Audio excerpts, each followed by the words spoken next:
Is it true that you missed the initial audition for the Spice Girls? That is true. And I'd like to say it wasn't really the Spice Girls at that moment. It was just some people auditioning for a girl band. I did miss it.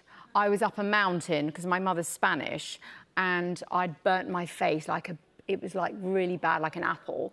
And I didn't realise you had to put sunscreen on up a mountain, you know, because it was snowing. Sure. And that was back in the 90s. You thought, oh yeah, I want to get the suntan.